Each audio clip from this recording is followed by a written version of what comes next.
My guest today is Dr. Debi Silber. She's the founder and CEO of the Postbetrayal Transformation Institute, where they help people heal from betrayal.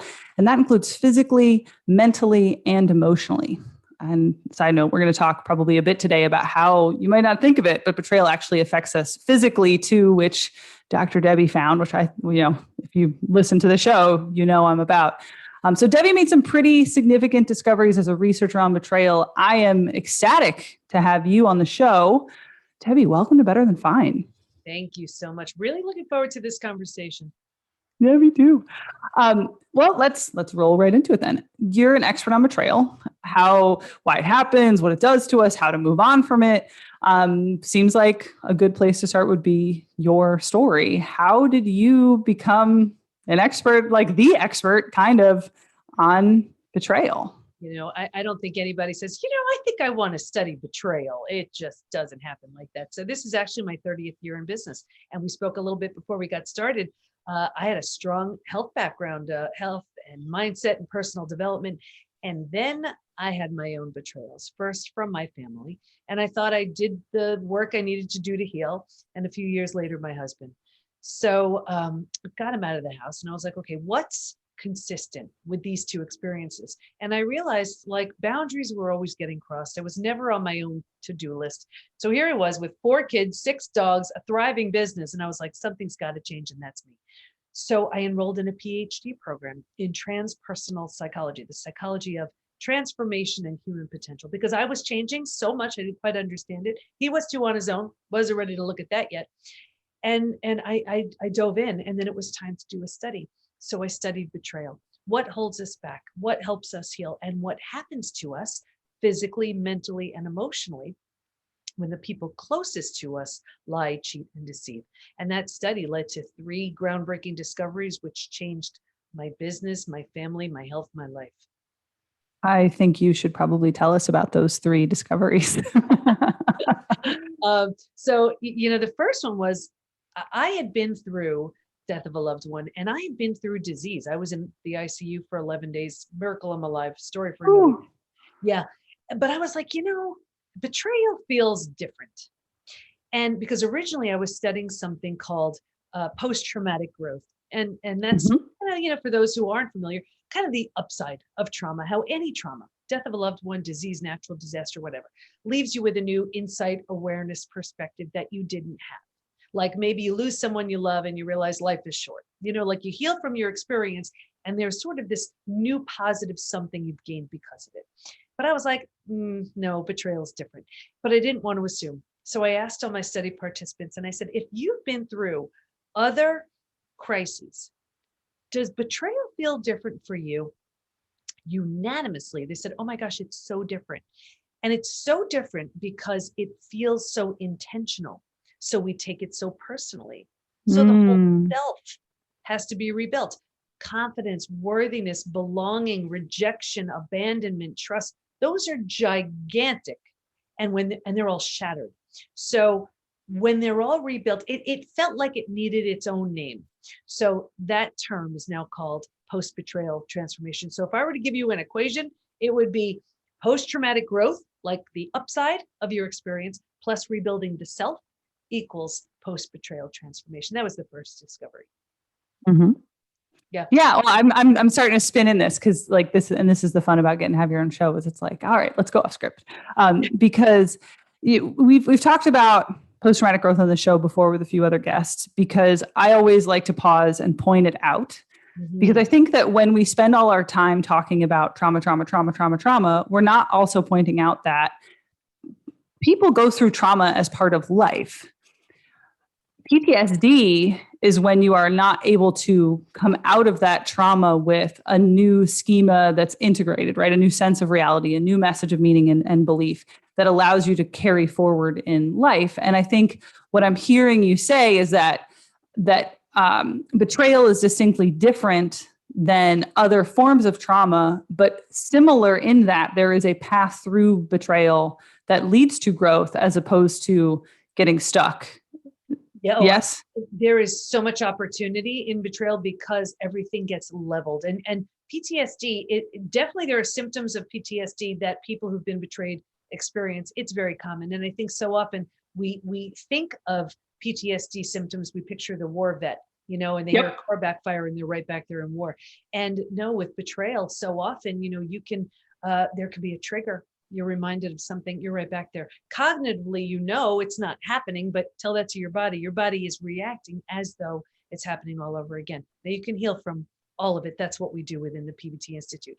But there's such opportunity here because, and I use this example, and I think your listeners will really appreciate this. Here's the difference between resilience and transformation. Ooh. Resilience is restoring, bringing back. You need that for your everyday, right? Transformation is a whole different thing. So let's say there's a house, and let's say the house needs a new boiler, and you get a boiler. That would be resilience. You're restoring it, you're bringing it back. Or let's say it needs a new paint job, and paint, that's resilience, right? Here's trauma and transformation. A tornado comes by and levels your house. The new boiler's not fixing it, and the new paint job's not going to fix it, right? Now, this is the whole thing right here.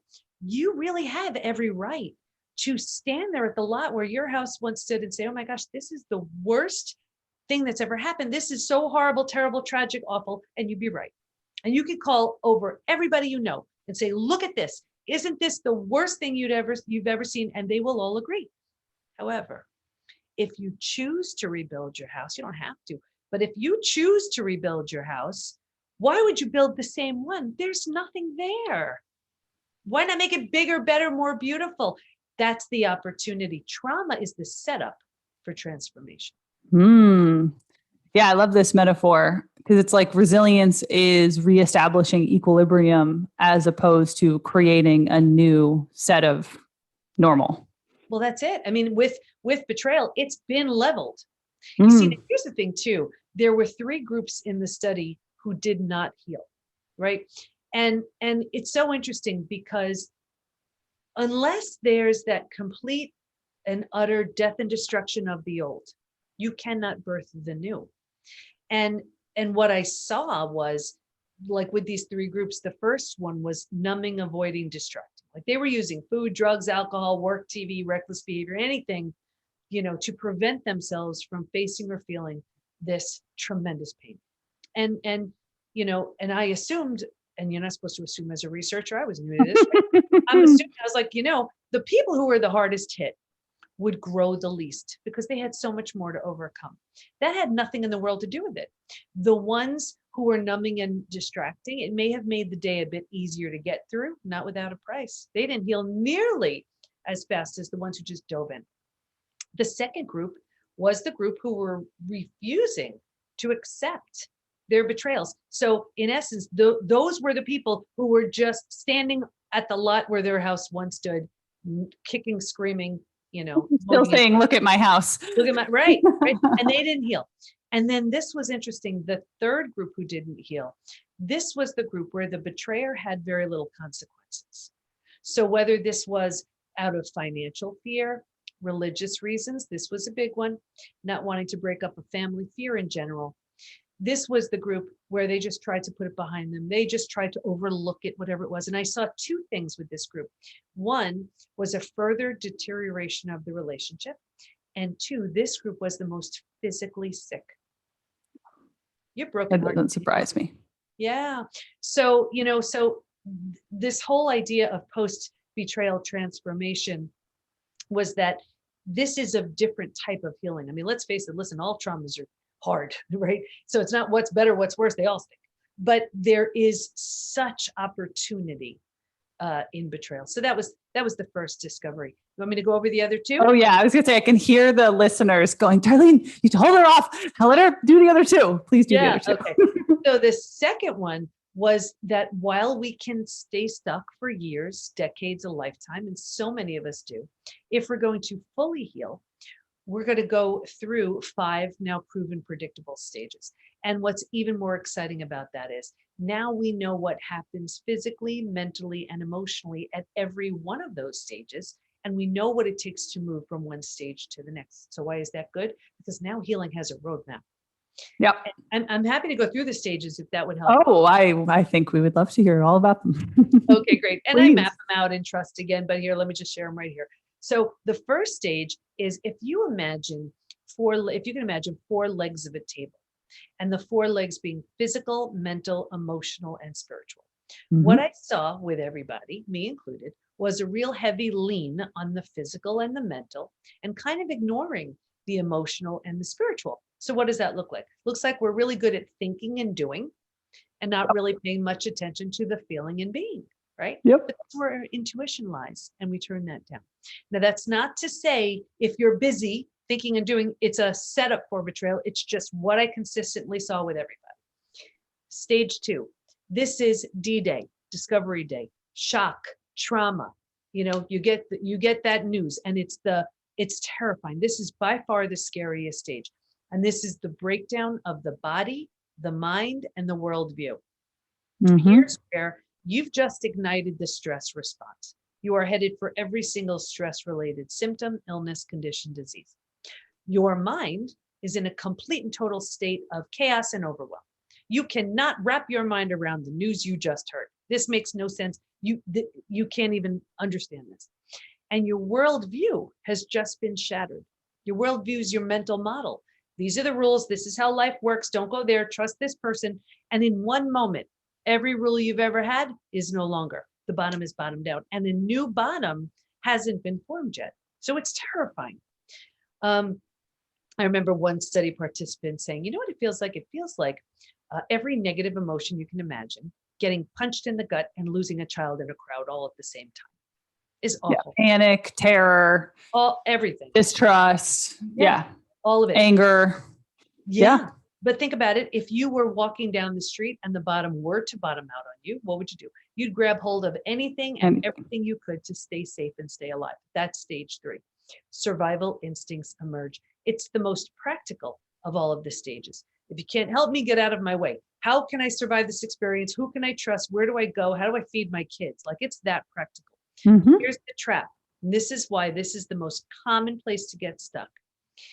Once you've figured out how to survive your experience, because it feels so much better than the shock and trauma of where you just came from, you're like, okay, all right, we got this. And you think it's good. You have no idea there's a stage 4 and stage 5 waiting. Transformation doesn't even happen until stages 4 and stage 5. So a few things start happening here. The first thing is you start getting these small self benefits. Think about it. You get to be right. You get your story. You get someone to blame. You get a target for your anger. You get sympathy from everybody you tell your story to. You don't have to do the hard work of learning to trust again. Should I trust you? Should I trust you? Forget, I'm not trusting anybody. And you start. You also find, I'm so sorry to interrupt you, but you also find that here, because of course, I'm sure that this is true of every time you talk to anyone about this, of course, they're pulling up their own experiences. And I'm thinking of course, the women in my life who've had the most significant betrayals, and other less significant betrayals in other avenues. But that's kind of probably the big one, I would imagine, is like infidelity, disruption in the household. I think you mentioned betrayal from family. And at this stage, also the creation of like a faux return to normal, right? Like we're going to pretend, especially you mentioned that like for spiritual reasons, people choosing not to expose, there's not consequences, right? Like, oh, for our religious beliefs, we're going to keep the family together, like whatever your justification is, that creating like faux normal, right? Return to normal that isn't really lasting because you're not allowing the consequences of what's happened. I'm pulling you off script again. No. That's totally. But I feel like that's something that happens in this moment too, right? You're trying to create this false reality for yourself. You want something to stand on. You want a foundation again. And so anything that feels somewhat sturdy, you're like looking just for any place, anywhere to stay, to feel the slightest bit grounded. But it's not the biggest mistake people make is you're not supposed to stay here long, but they don't know because they think that's it. that's when why they start planting roots here. So they get those small self benefits. And now, because they're receiving what they perceive as a benefit, they're planting deeper roots. And then the next thing that happens is then the mind starts doing things like, well, maybe you deserve it. Maybe you're not all that. Maybe, right? So now they're planting even deeper roots.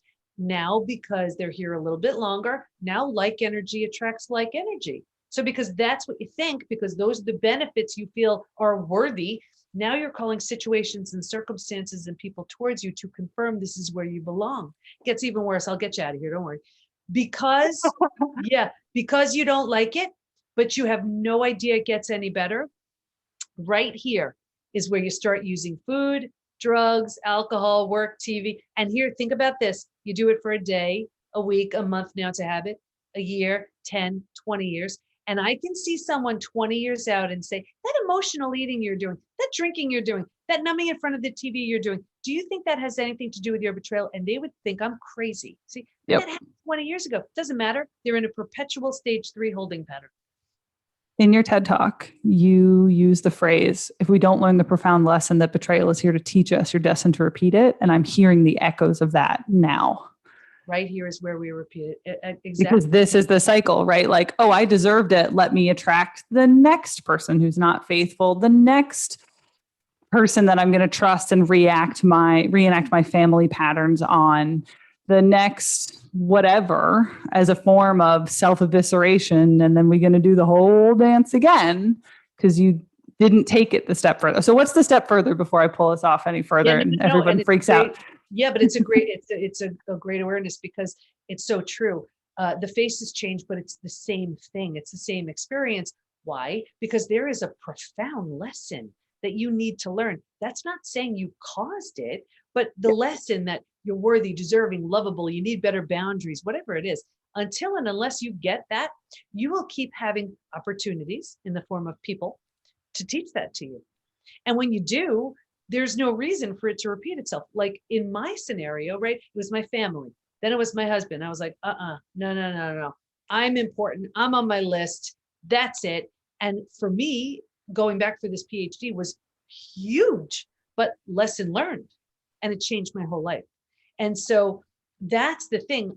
We keep repeating it until we really see what needs healing. Again, I'm not saying you caused your betrayal. No. I didn't do anything to cause my betrayal. It's just that was the opportunity right there. Yeah, until your pattern of thinking, your schema, your way you think the world works, until the meaning that you make out of the events in your life, the reflection that you have on yourself, whatever that integrated set of ideas that govern how the world works, until you get to the point that you're ready to rewire it so that you work differently in the world, the patterns are going to repeat, just like a bad pop song. That's exactly. So anyway, when you're willing to mourn, grieve, the loss, like sort of your house, right? Do a few other things. You move to stage 4. Stage 4 is finding and adjusting to a new normal.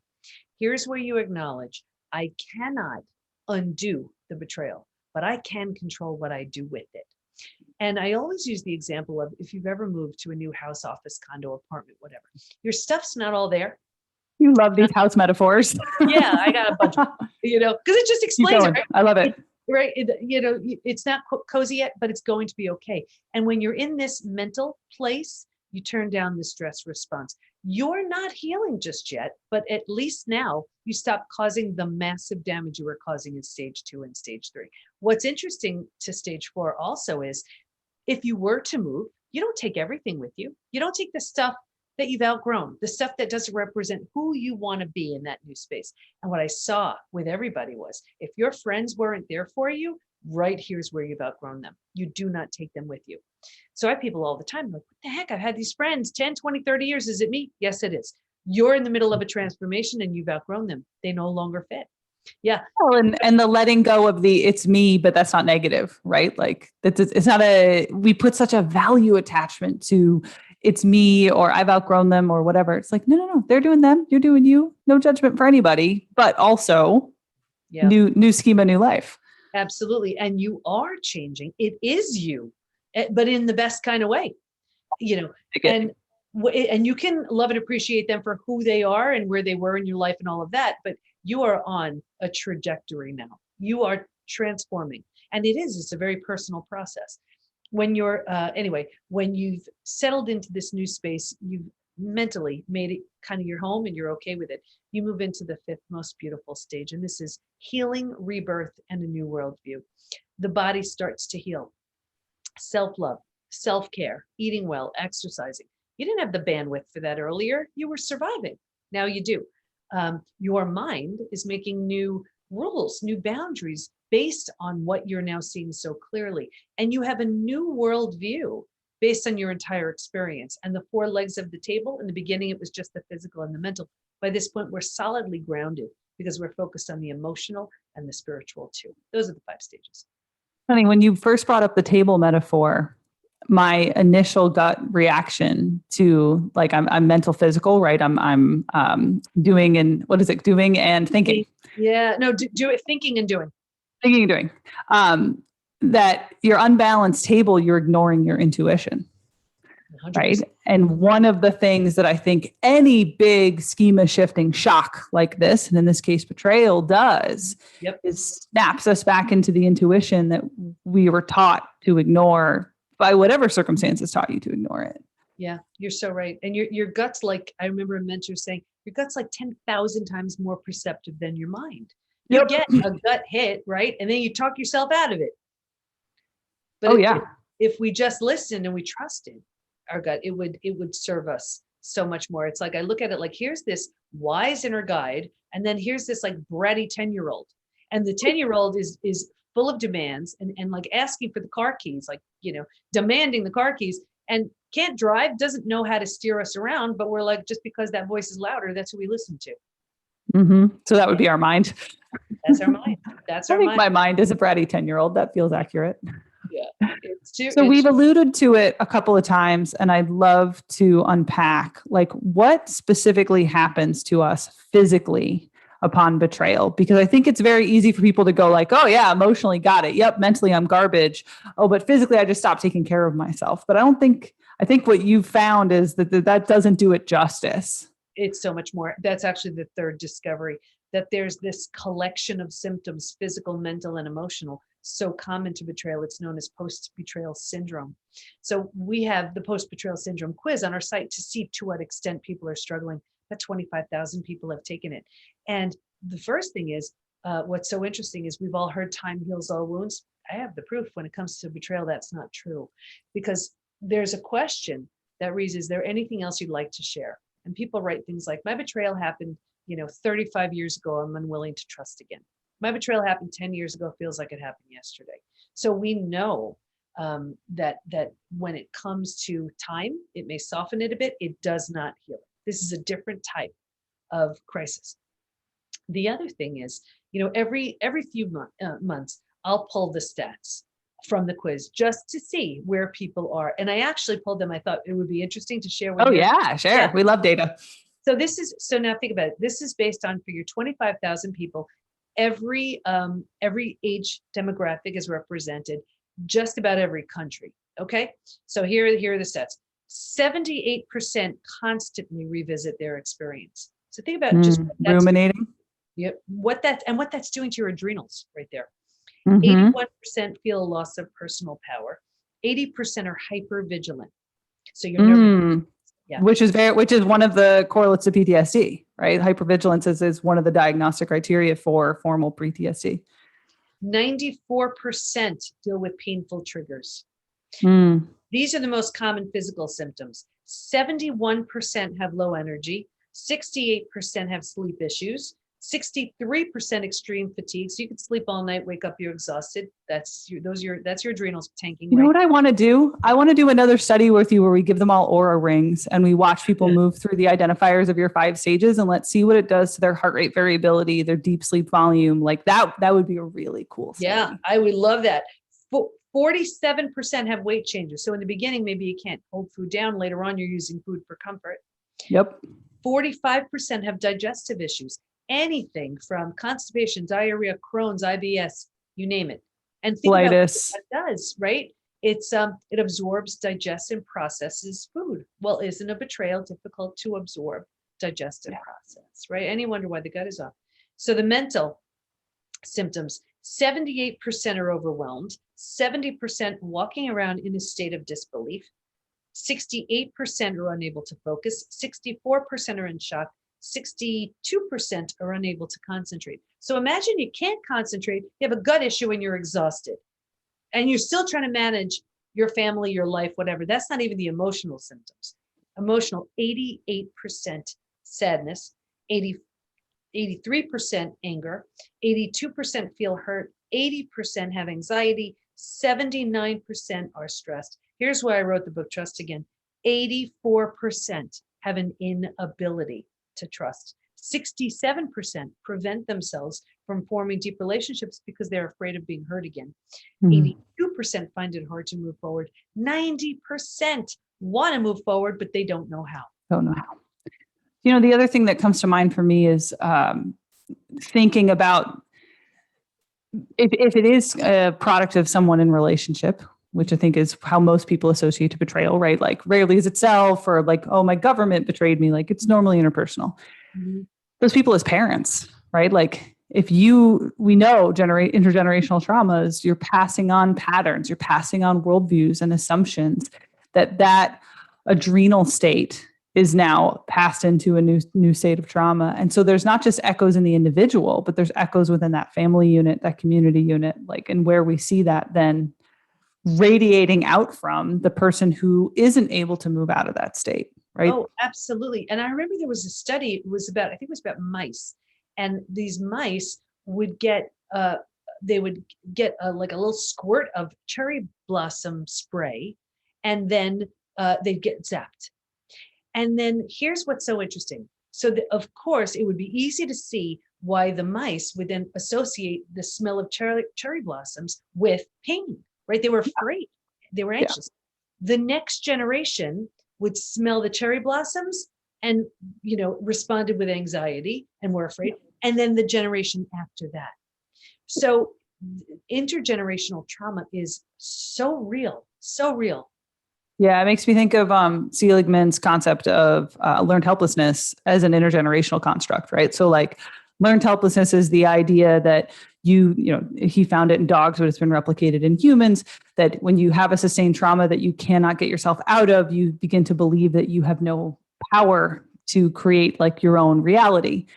And what Seligman also found is that you can then teach dogs, and now in humans, out of that concept of helplessness, but applied, we've now seen it replicated in community groups and families intergenerationally, that when the parent perceives what they're enduring as, a helplessness situation, they're passing those constructs, those ideas, those beliefs of how the world works onto their child. And of course, I'm thinking of other people I know who have been through betrayals, and then I see in their children a distrust in the world, an unwillingness to date, a belief that they're going to be abandoned, and. So I think it's interesting to me to think about the desire for healing, not only in the person who is experiencing their post-betrayal period, but also because there's always somebody watching and learning from the assumptions that you make about how the world works. Mm-hmm. And one of the, and I know I'm going on you. I promise I'm coming to a button and a question here. But the other thing that came up for me in reading your work was how often we are betrayed, and we turn to our community and we find other people who have also been betrayed. And if those people didn't move through it well, you're then going to be taught to process it in really unhealthy ways that then you're going to pass on, which I think is part of why your work is awesome. Thank you. We found the wrong type of support does way more harm than good, because and that reminds me of like the Ain't It Awful Club, where it's like, oh, you think that's bad? This happened to me. Oh, you think that's bad? And listen, you've been through the hardest part already, so that's why I took a look at what the research proved we need to heal. And the right type of support is crucial. You need people who get it, right? But you need them to lift and inspire. Like, hey, I tried this. What if you did that? It's a very different thing. And I'll tell you, there are so many people who this pain is so devastating, they can't find the strength to heal. Well, if you have kids, it's an amazing motivator because they are watching you, mom and dad, and they are watching how you show up. And I'm telling you, that was the biggest motivator for me, because back in the the early days, I struggled to get out of bed. It was just the kids, work, crash, kids, work, like that's all I could handle, and the dogs, But I 6 knew, dogs. right, but I knew they were watching, and I was like, okay, they're watching mom crash. They're going to see mom rise. I have no idea what it's going to look like. I'm going to be real. I'll be authentic. I don't want to burden them, but I'm going to be transparent, because I see, and I would never judge a parent what they choose to do. This was my choice and my route. I looked at it and I was like, these 4 kids will be experiencing many different things in life, and it's not always going to be smooth, and it's not always going to be easy. So let them learn some skills off of me. See what it looks like. Yeah, I appreciate you sharing, because it's making me also think of my own mom and her experience, my adolescence, what she went through with husband number 2. I'm sure she's really going to appreciate me talking about her on the show. But seeing that rise up and try again, struggle along the way. I'm not saying it was always fun to watch, but it did inspire in me the knowing that there's another side if you keep getting back up. And I think, I want to appreciate you for sharing it, because I think it's also important whenever anyone who is a leader in any construct in sharing these ideas opens up about, like, I got here because I worked to get here, not because I figured something out. Like, you didn't just do a study, you lived it. And that means that you become the example of the story of the person who's inspiring and uplifting in the way you're describing. So way to live it and be it. Oh, thank you. Well, I'll tell you, and now here's the other side of it too. I can't, now I've never been the betrayer, right? But from my husband's perspective, and sitting down your 4 kids and them all looking at you, and I can't even imagine the magnitude of shame, remorse, regret, right? But it was such a wake-up call on his end too, because it gave him an opportunity. He lost, everyone that mattered. So, and he's had to earn back everyone that matters, right? So it's an amazing opportunity there. But also, it doesn't always play out that way. And like, rebuilding is always a choice, whether you rebuild yourself and move along, which is what I did with my family. There was no option to rebuild with them. Or, and this is the hardest thing by far, hands down, I've ever done. If the situation lends itself and you're willing and you want to, you rebuild something entirely new. And so, my husband and I married each other again. So, but I never in a bazillion years would have gone down that path had he not completely transformed and me too. And that's the beauty, right? You're in this position where it's like, okay, who do I want to be now? That's the gift, death of the old, rebirth of the new. Yeah, I think earlier when you use the phrase like bigger, better, more beautiful, like rebuilding the house, and my initial thought, and this is one of the well-being ideas I try to put out in the world, is that, like, our American idea of bigger is always better isn't necessarily what works for everyone, but the more beautiful part. And as you talk about this, I can hear the more beautiful part, right? That he went through his own growth process. And I'm glad to hear that you had your version of a happy ending. In my mom's case, they did not reconcile. She actually went off and dated a bunch of idiots, but eventually found one of the best men I've ever met, who they're about to have their 20th wedding anniversary. But I think the showing that there can be a light at the end of the tunnel, if you just keep walking, even if you think the light isn't there, is so valuable to the person that feels like this tunnel will only go deeper and deeper and I will never get out. And that's exactly how I felt. I had no idea. And that's the scariest piece here. And I think that's why people hang on to the old. They patch it up, patch. But it's terrifying where you're like, I have no idea what's going to show up here. All I know is I just can't stop healing, period. That's it. Without any indication of what it's going to look like, who's going to show up, what's going to happen. But that was the scariest piece. But that was the deal breaker. So I was like, all right, I guess I'm a single mom now. I wasn't counting on that, but here we go. Here we And are. in that death and destruction, And that's isn't the that only that's the faith and intuition piece, though? That's why the table reactualizes, like, or re-equalizes is the word I wanted. Because your unbalanced table, you're shutting off that faith and intuition, but you have to have it to keep walking through the tunnel. Yeah. Because you have to believe the tunnel eventually comes back up. And for me, I mean, my highest regard is integrity. So there wasn't a cell of me that was okay with betrayal. And that's why, I mean, it sounds really selfish, but even healing myself wasn't enough. Like I said, if I heal, I'm taking everybody with me. That's how wrong betrayal is. That was the only. You guys are gonna heal and you're gonna like it.